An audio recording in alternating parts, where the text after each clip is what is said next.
Greetings, Cosmic Core. Mike here with Sci-Fi and more, and welcome back to the channel. And if you're new here, welcome to our Sci-Fi family. And welcome back for part 2 of our tribute to the 1950s, the golden age of science fiction.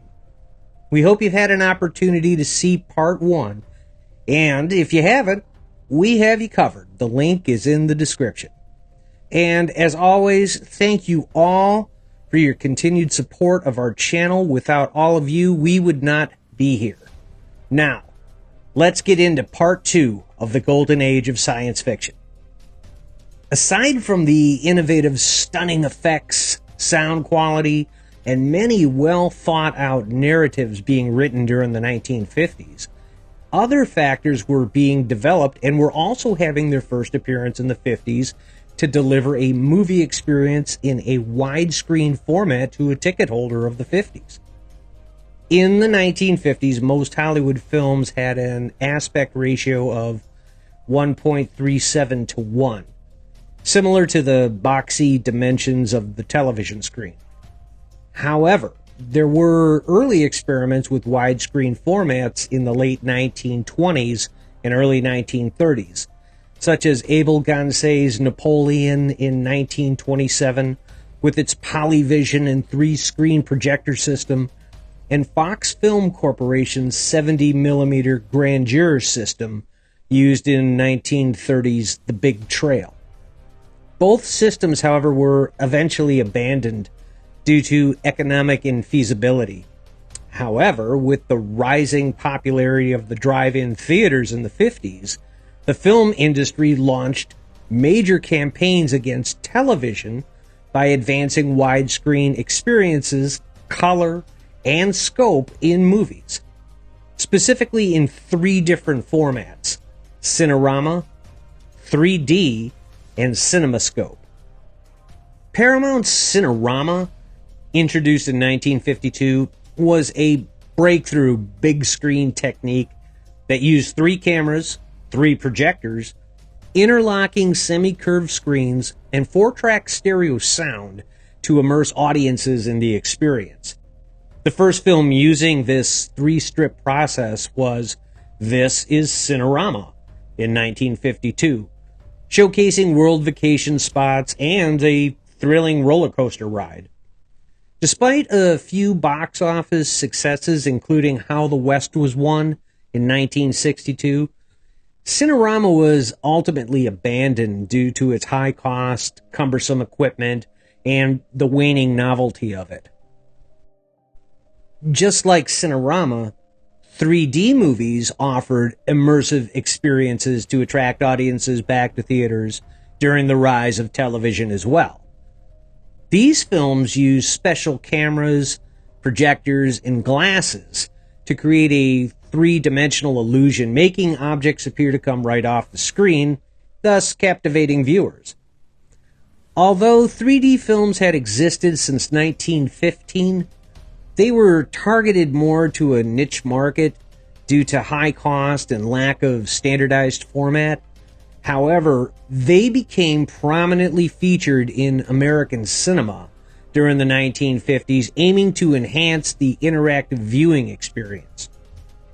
In 1938, Sir Charles Wheatstone made a significant contribution to 3D visualization by inventing the stereoscope, which uses 2 slightly different images to create the illusion of depth through binocular vision.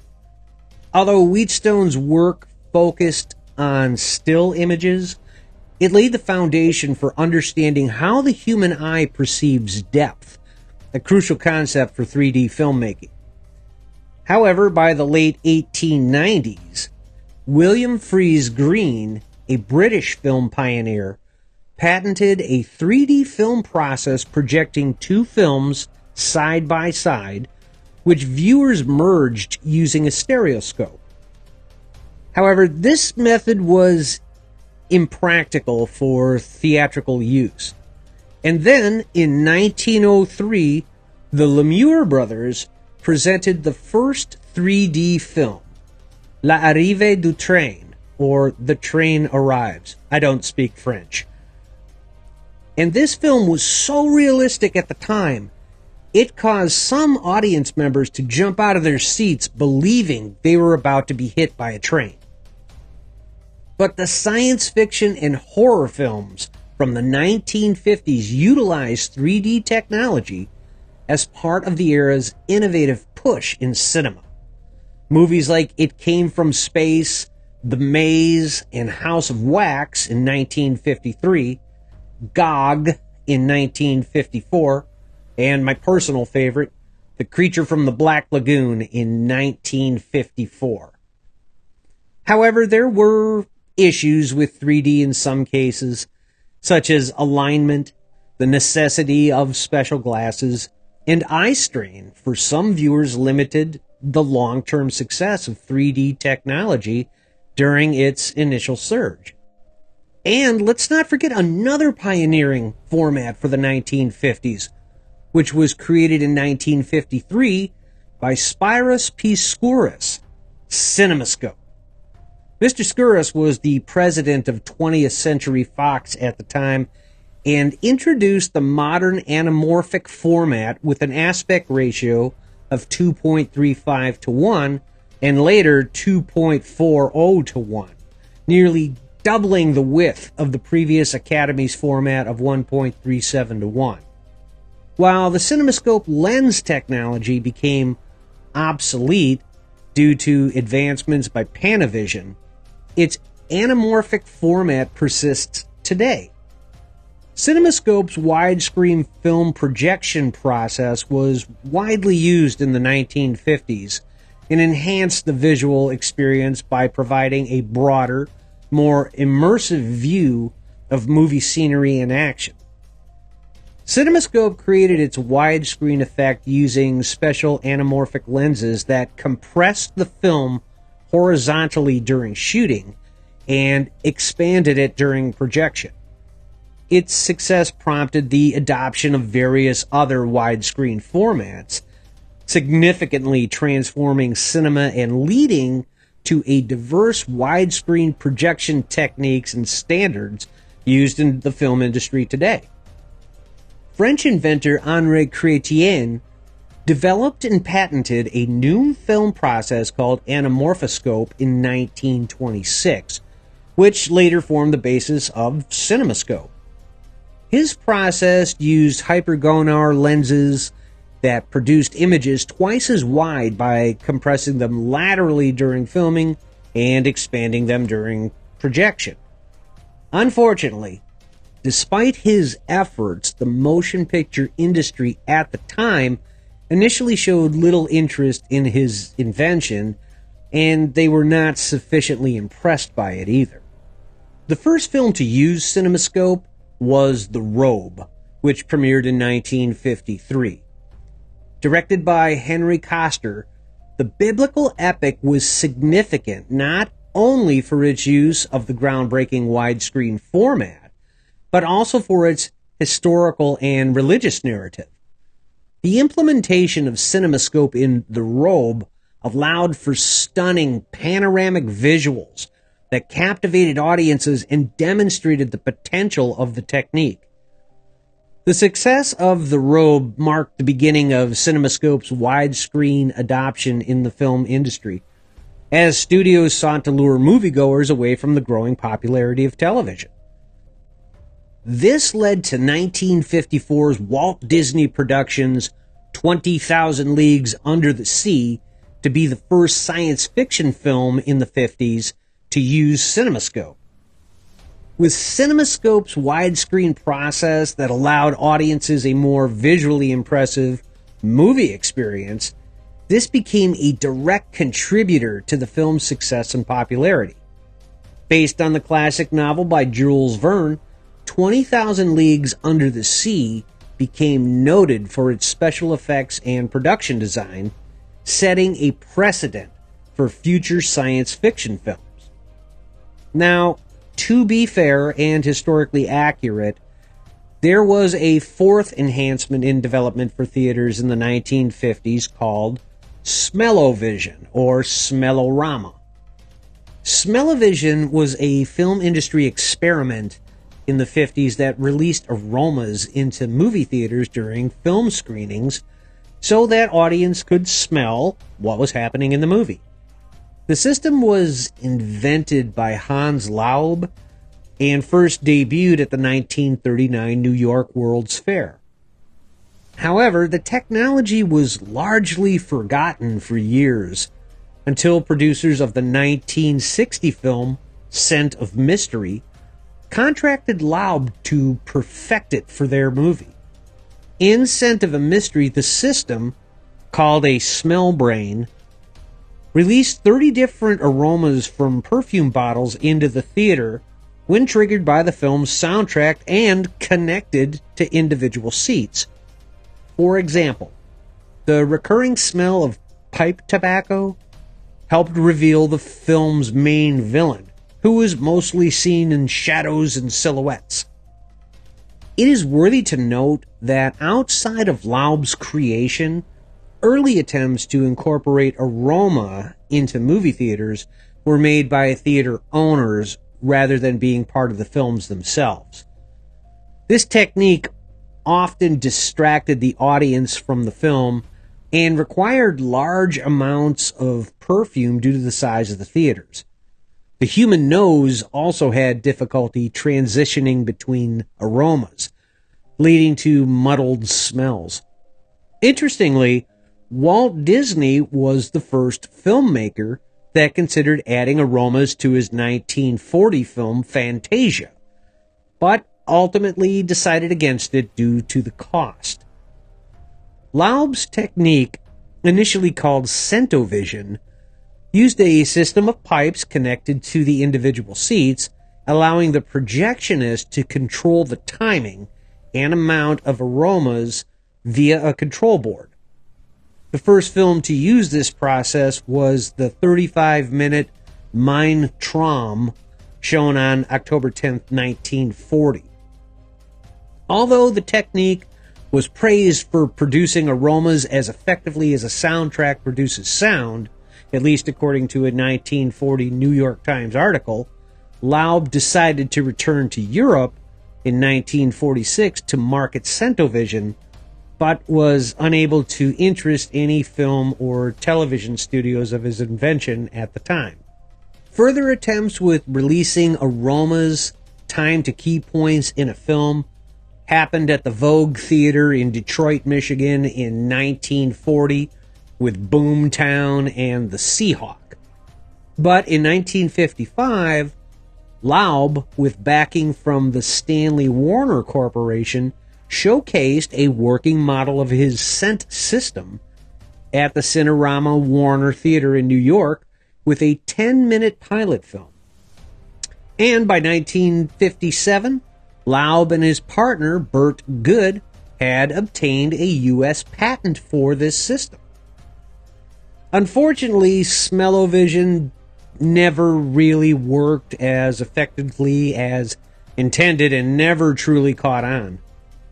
According to Variety, aromas were released with a distracting hissing noise, and audience members in the balcony complained that the scents reached them several seconds after the action was shown on the screen.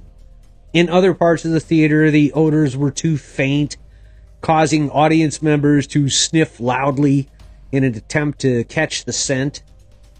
These theatrical problems were mostly corrected after the first few showings, but the poor word of mouth, in conjunction with generally negative reviews of the film itself, signaled the end of Smell-O-Vision. Watch for the date. It's coming to this theater, the most unusual featurette ever made. Attack of the Flying Saucers.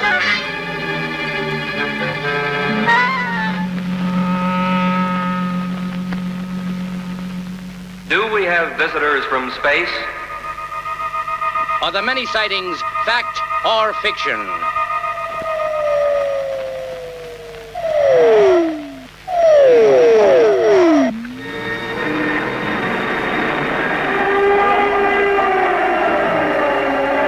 Is this a prediction of things to come? or flying saucers bent on conquering the world? How will mankind react to spacecraft?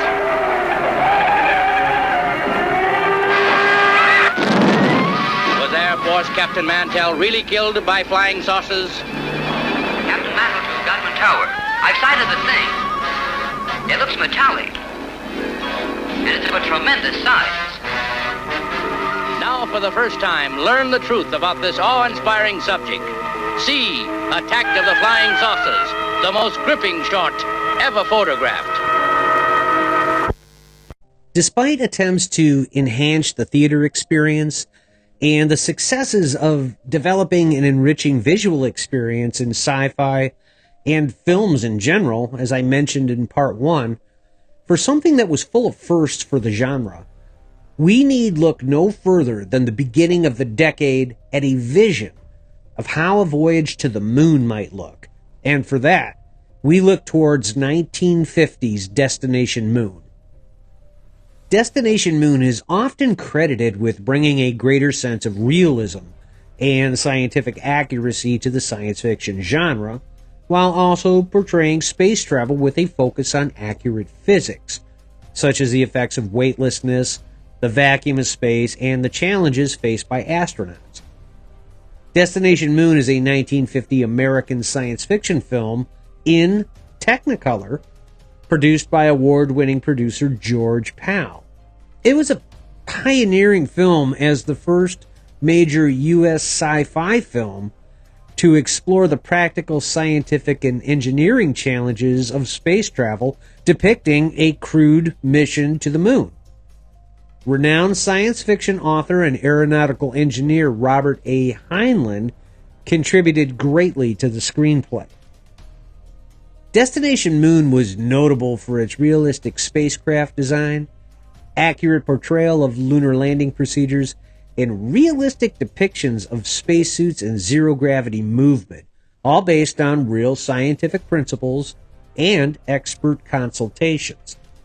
Additionally, it was among the first major science fiction films to be shot in Technicolor, which used 3 separate strips of black and white film to capture red, green, and blue components of the image. Then later, these strips were combined through a complex and meticulous dye transfer process to create a full-color image, making the visuals more striking and engaging for the audience. Before Destination Moon, there were very few serious science fiction films. In 1949, George Pal aimed to produce feature films and convinced Eagle Lion Films to co-finance a 2-picture deal, with Pal contributing half of the funding. Part of the financing came from Peter Rathvorn and Floyd Odlum, former RKO executives.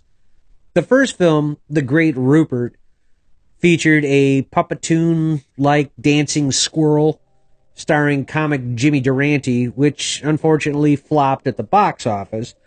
However, Pal's second film, Destination Moon, became a major hit. Eagle Lion's publicity department capitalized on the promotional opportunities for Destination Moon, focusing on its Technicolor visuals and expert consultants. They marketed the film extensively in general family and science fiction digest magazines, keeping it in the public eye, including high-profile coverage in Life magazine. By the time it premiered in theaters, its success seemed inevitable. The screenplay, originally written by James O'Hanlon and Rip Van Ronkel, was significantly influenced by science fiction writer Robert A. Heinlein, who also served as technical advisor for the film. Certain elements of Heinlein's 1947 juvenile novel Rocketship Galileo were adapted for the film Destination Moon.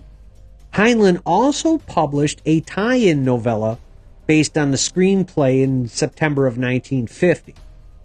The film's story shares similarities with Heinlein's 1949 novel, The Man Who Sold the Moon, published a year after the movie. The film also features matte paintings, glorious matte paintings by Chesley Bonestell, depicting various lunar scenes. However, a common criticism of the film in the depiction of the moon's surface is that the moon's surface has gaping mud cracks, which inaccurately suggests the presence of water. But to be fair, Chesley Bonestell himself was unhappy with the inclusion of the cracks in the design by art director Ernst Fegte, considering them a mistake. Producer George Pal explained that due to budget constraints and the small soundstage, the cracks were added to give the set depth. Pal also noted that Bonestell's designs were beautiful as backdrops, but they had to make it look bigger. So large cracks in the foreground and small ones in the distance were added to create a sense of perspective. As such, the film was unprecedented in Hollywood and generated significant public interest even before filming finished. TV crews visited the set, and the filmmakers made numerous radio appearances and were interviewed for newspapers and magazines. Life magazine featured a large spread of Chesley Bonestell's space and moon artwork. This excitement was fueled by public curiosity about the real possibility of a moon landing, as it was produced 7 years before Sputnik and 11 years before Yuri Gagarin's orbit around the Earth. With advancements in rocket technology made during World War II, there were serious political and scientific discussions about the implications of one Cold War bloc reaching the moon before the other, which is also where the film kicks off. The soundtrack music, written by composer Leith Stevens, is noteworthy for its atmospheric themes and musical motifs, all of which add subtle but important details and emotion to the various moments in the film. According to George Pal's biographer Gail Morgan Hickman, Stevens consulted with numerous scientists, including NASA rocket designer Wernher von Braun, to get an idea of what space was like in order to create it musically. The Stevens Destination Moon film score had its first U.S. release in 1950 on a 10-inch 33 RPM LP by Columbia Records. Despite a budget of approximately $592,000 and a large national print media and radio publicity campaign preceding its delayed release, Destination Moon ultimately became the second space adventure film of the post-World War II era, earning $1.3 million at the domestic box office. Now, however, piggybacking on the growing publicity and expectation surrounding the PAL film, Lippert Pictures quickly shot Rocketship XM in 18 days on a budget of $94,000. Opened 25 days before Destination Moon, the latter is notable for its extensive 2-year production, large budget, Technicolor use, significant industry influence, and input from key scientists and engineers. This made Destination Moon more valuable and prioritized it beyond just being a second space film released. It also likely inspired the creation of Rocketship XM, which was produced because its probable success caught the attention of Robert Lippert. And it's not, these pictures, you got to remember, were medium budget movies. I mean, nobody ever gave George a lot of money to do a picture, to direct or produce a picture. He had to use his ingenuity. The film's working titles included Operation Moon and Journey to the Moon. and it ends with the words, "This is the end of the beginning." Though not credited, director Irving Pichel, I'm not exactly sure how to say his last name, contributed significantly to the screenplay, as noted in the SAB signed by George Pal. And also, Pal opted to hire relatively unknown actors, believing famous or typecast performers would undermine the story's credibility. According to an August 1st, 1949 LA Times article, Pal, along with his associate Harry Henkel and film editor Duke Goldstone, scouted small legitimate theaters across the country looking for actors. Pre-production for the film took over a year and involved consultations with military rocket engineers and California Institute of Technology scientists. Moon set designs were based on photographs from the Palomar Observatory in San Diego, and the film won an Academy Award for Best Special Effects and was nominated for Best Art Direction for Color. Its special effects used miniatures, stop frame animation, and makeup to simulate gravitational pull on actors' faces. Additionally, the movie received the Bronze Bear at the Berlin Film Festival and was Eagle Lion Classic's highest-grossing film of 1950. Modern sources recognize the film as a significant milestone in the science fiction genre for its realistic depiction of space travel. It marked the motion picture debut of comic actor Dick Wesson, and Destination Moon is notable for its clear and convincing conviction to its vision, and for strictly adhering to what the filmmakers believed to be true.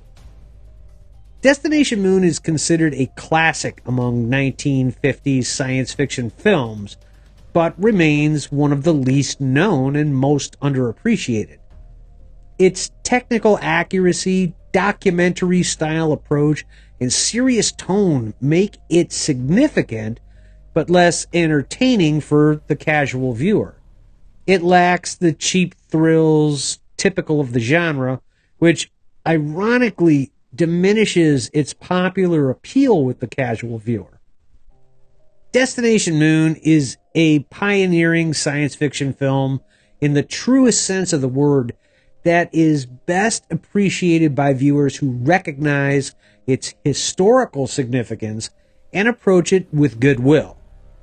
Unlike typical sci-fi movies, it lacks aliens, monsters, ray guns, strange women in leotards, and romantic subplots. Instead, it offers a factual account of how humanity might build a rocket to reach the moon. But wait, there's still more. The 1957 film, The Incredible Shrinking Man, was revolutionary as well in its own right due to its straightforward story, inventive script, and impressive special effects.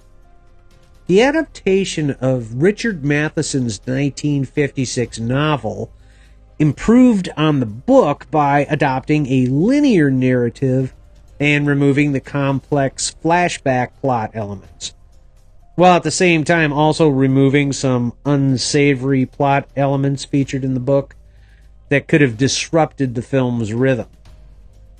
The film employs special effects like oversized sets and strategic camera angles to portray the shrinking protagonist's world, such as the pre-credit image of a shrinking human figure against an expanding mushroom cloud. Richard Matheson's idea for the original novel was inspired by a scene from the film Let's Do It Again, where Ray Millard's character leaves an apartment with the wrong hat. It is much too large for Millard and sinks down around his head and over his ears. When author Richard Matheson in 1956 was working on his novella The Shrinking Man, he was approached by Universal producer Albert Zugsmith, who had recently had a smash hit with Written on the Wind in 1956, but who had begun his career with low-budget science fiction movies. Zug Smith proposed to turn the story into a film. Matheson agreed, but on the condition he was allowed to write the script himself. Matheson, who eventually became one of the most adapted sci-fi authors in film history, with many of the adaptations written by himself, had only had one brush with the visual medium, as his short story Ship-Shape Home had been adapted for a TV show in 1955. Matheson wrote the script in the same way he wrote the book, telling the story in flashbacks. So, for example, scenes of Carrie and the spider in the basement were interspersed with scenes telling the story of Carrie's gradual loss in height. Universal, however, wanted a more linear story and turned the script over to Richard Allen Simons, a staff writer who had worked mostly with the studio's B movies. Simons removed the flashback structure and turned the plot into the linear one. Matheson finished the book at the same time as he wrote the script, and the book was released in 1956 when the film had gone into production. Jack Arnold, a prolific genre director, helmed The Incredible Shrinking Man. He began his career as a cinematographer in the Army Signal Corps during World War II and later started a production company making promotional films for nonprofits. His early work, like 1950's With These Hands, earned an Academy Award nomination for Best Documentary Feature. Arnold became well known for movies he directed for Universal Pictures, including 1953's It Came from Outer Space, Creature from the Black Lagoon in 1954, Tarantula in 1955, and The Incredible Shrinking Man in 1957, which became his best-known work. In a March 1956 LA Times article, Dan O'Harley was considered for the role of Scott in The Incredible Shrinking Man, which ultimately went to Grant Williams. Studio press materials highlighted that Tamara, the spider featured in the film, was among the few tarantulas ever trained, also having appeared in the 1955 Universal film Tarantula, apparently being directed through the scenes for the required movements of the tarantula by puffs of air being shot at her. Now, the use of the tarantula departs a bit from the novella. In the novella, the spider is a black widow, but the Black Widow was deemed too small to capture properly on film, so a tarantula was used in place for the movie.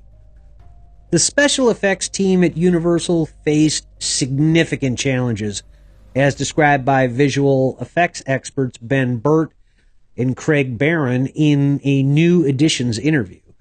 They crafted oversized furniture and household items to be used as giant props, combining these with split screen and rear projection techniques to create the illusion of Scott Carey shrinking. In The Incredible Shrinking Man, Butch, the friendly house cat, is portrayed by the feline screen star Orangey. By the early 1960s, Orangey had appeared in around 500 films and won 2 Patsy Awards, which are the 4-legged Oscars, serving notable roles like Cat in 1961's Breakfast at Tiffany's, and being flown to Paris for 1962's Gidget with Jackie Gleason. Orangey's long and prolific career can be attributed to the fact that at least 24 cats were billed under his name over the years, and to synchronize composite footage of the spider in the basement and the scenes featuring Butch the cat, director Jack Arnold used a metronome to time actor Grant Williams' cues and reactions to both the spider and the cat. Universal's technicians worked for 8 months prior to filming to develop a revolutionary film process for photographing the picture's special effects. and the production was on hold twice during that time. During the 7 weeks of pre-production shooting and another 12 weeks of special photography, the set remained closed to anyone not directly connected to the production, and all cast and crew members were required to carry some special passes to gain access. Some of the scenes in which Scott is only inches high were shot without special photography by using, as mentioned, the giant props, such as the 12-foot-long sewing pin that Scott uses to kill the spider. Although press materials note that a sequel was considered, in which Scott would shrink further, eventually exploring the submicroscopic world, that film, unfortunately, was never made. Operating on a budget of $750,000 and bringing in $1.5 million at the domestic box office, the movie faced some poor reviews at the time of its release. The Incredible Shrinking Man is often referred to by modern critics as one of the best science fiction films ever made. Many scholars see it both as an allegory for fears of the atomic age and the expression of 1950s males' concern over female empowerment. The film ends with a lengthy voiceover narration in which Grant Williams, as his character Robert Scott Carey, discusses his acceptance of life as having no finite end and his hope that perhaps others will follow him into his new microscopic world. No spoilers here, but the philosophical ending of The Incredible Shrinking Man was considered quite controversial for a seemingly lighthearted studio science fiction movie of the time. The finale certainly fits along some of those penned by Matheson in the 60s as a writer for the Twilight Zone TV series. I mean, go watch The Twilight Zone. You'll see what I'm talking about. Now, I will say, in doing my research on Tamara the Tarantula, there were a couple of interesting versions of how the spider scenes were produced. The first was the aforementioned trained tarantula. The other, which seems more realistic to me, is that up to 48 tarantulas gave their lives valiantly during the production of The Incredible Shrinking Man.